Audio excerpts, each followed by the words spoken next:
వీళ్ళది ఇంకొక అంటే వీళ్ళ నిర్లక్ష్యం ఎట్లా ఉంటుంది, వీళ్ళకి చిత్తశుద్ధి లేదనడానికి ఇంకో చిన్న ఉదాహరణ కూడా చెప్పాలనుకుంటున్నాను.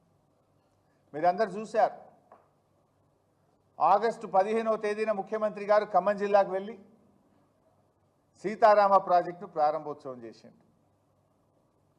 ఆడ ఇక మంత్రులు ముఖ్యమంత్రి గారు ఒకరికి మించి ఒకళ్ళు డైలాగులు కొట్టిండ్రు.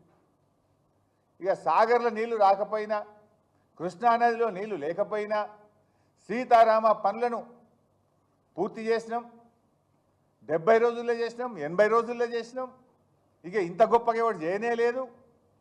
సాగర్ నీళ్లు రాకపోయినా సీతారామ నీళ్లను వైరా రిజర్వాయర్కు నింపి వైరా దిగువన 1,70,000 ఎకరాలకు నీళ్లు అందిస్తామని జిల్లా మంత్రులు ముఖ్యమంత్రి గారు పోటీలు పడి చెప్పిండ్రబ్బా. మరి ఇప్పుడు 22 రోజుల నుంచి ఏం చేస్తున్నారు? ఆల్రెడీ స్విచ్లు ఒత్తుతిరి, శాల్వలు కప్పించుకుంటారు, పూలు జల్లించుకుంటారు, సప్పట్లు కొట్టించుకుంటారు. మరి పైన ఇప్పుడు పాలేరు కింద కాలువ దిగిపోయాయి. 22 రోజుల నుంచి సీతారామ మోటార్లు ఆన్ చేసి వైరా దిగువన 1,70,000 ఎకరాలకు నీళ్ళు ఇవ్వచ్చు కదా, ఎందుకు ఇస్తలేరు? అంటే ఎక్కడ పనులు పూర్తి కాకుండానే సీతారామ మోటార్లు ఒత్తి డ్రామాలు చేసిండ్రా? లేదు రైతులకు నీళ్ళు ఇవ్వడం మీకు ఇష్టం లేదా? ఎందుకు సీతారామ ద్వారా వైరా దిగువన 22 రోజుల నుంచి నీళ్ళు ఇవ్వలేదు అని నేను సూటిగా అడుగుతా ఉన్నా. మీరే చెప్పింది కదా, సాగర్ నీళ్ళు రాకపోయినా మేము సీతారామ నీళ్ళు ఇస్తాము అన్నారు. ముఖ్యమంత్రి గారే వైరా బహిరంగ సభలో పెద్ద పెద్ద మాటలు చెప్పారు. ఎందుకు ఇవ్వడం లేదని నేను అడుగుతా ఉన్నా.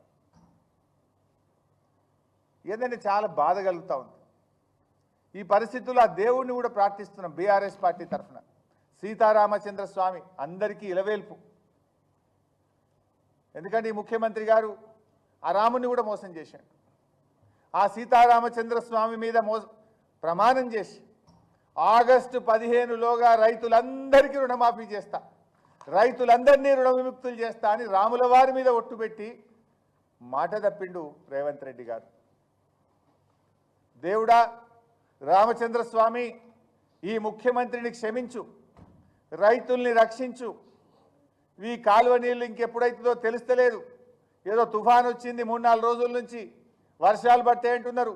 రామచంద్ర స్వామి ఆ ఖమ్మం జిల్లా మీద మంచి వర్షాలు పడి ఆ కనీసం పంటల్ని కాపాడే విధంగా మా రైతుల్ని దీవించు, మా రైతుల్ని రక్షించు అని ఆ సీతారామచంద్ర స్వామిని నేను ప్రార్థిస్తా ఉన్నా. ఎందుకంటే ఈ ముఖ్యమంత్రి గారు దేవుణ్ణి కూడా మోసం చేసిండు. మీరు సాగర్ నీళ్లు ఇవ్వకపోతిరి, అటు సీతారామ పూర్తి చేస్తామంటిరి, దాని నీళ్లు ఇవ్వకపోతిరి. ఇలా దేవుడే దిక్కైపోయిన పరిస్థితి. సీతారామ పూర్తయింది అన్నారు, అయింది. వచ్చి ఇనాగరేషన్ చేసిరి, పూలదండలు వేసుకుంటారు, శాల్వలు కప్పుకుంటారు, పూలు జాలించుకుంటారు, చప్పట్లు కొట్టించుకుంటారు. మరి ఏమే నీళ్ళు? ఇలా పాపం ఖమ్మం జిల్లా రైతులు ఏం పాపం చేసిండ్రు? 9కి 9 కాంగ్రెస్ పార్టీని గెలిపించుడే పాపమా? జిల్లాలో 3 మంత్రులు ఉండడమే శాపమా? ఏంది ఖమ్మం ప్రజలు చేసిన తప్పేంది అని నేను అడుగుతా ఉన్నా. ఎందుకు ఆ రైతుల్ని ఖమ్మం ప్రజల్ని ఇట్లా శిక్షిస్తూ ఉంది కాంగ్రెస్ పార్టీ అని అడుగుతా ఉన్నా. ఏమైంది ఖమ్మానికి? ఎందుకు ఇట్లా ఖమ్మం పట్ల మీరు ఇట్లా వివక్ష చూపుతా ఉన్నారు? మీకు రాజకీయ జీవితాన్ని ఇచ్చిన ఖమ్మం ప్రజలకు మీరిచ్చే బహుమానం ఇదేనా అని అడుగుతా ఉన్నా. మీకు 9కి 9 సీట్లు ఇచ్చి మీ ప్రభుత్వం ఏర్పడడానికి కారణమైన ఖమ్మం జిల్లా రైతులకు, ఖమ్మం జిల్లా ప్రజలకు ఈ కాంగ్రెస్ ప్రభుత్వం ఇచ్చే బహుమానం పంటలు ఎండబెట్టడమేనా? రైతుల్ని శిక్షించడమేనా? వరదలో కొట్టుకుపోయిన ఇళ్లకు ఈరోజు కూడా పూర్తిగా పరిహారం ఇవ్వలేదు.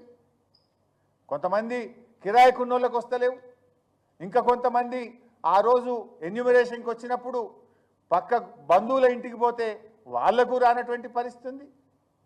మీరు ఇచ్చే 10,000 ఏ మూలకు చాలదు, అది కూడా ఇవ్వకుండా ఇవాళ ఖమ్మంలో ధర్నాలు అవుతా ఉన్నాయి.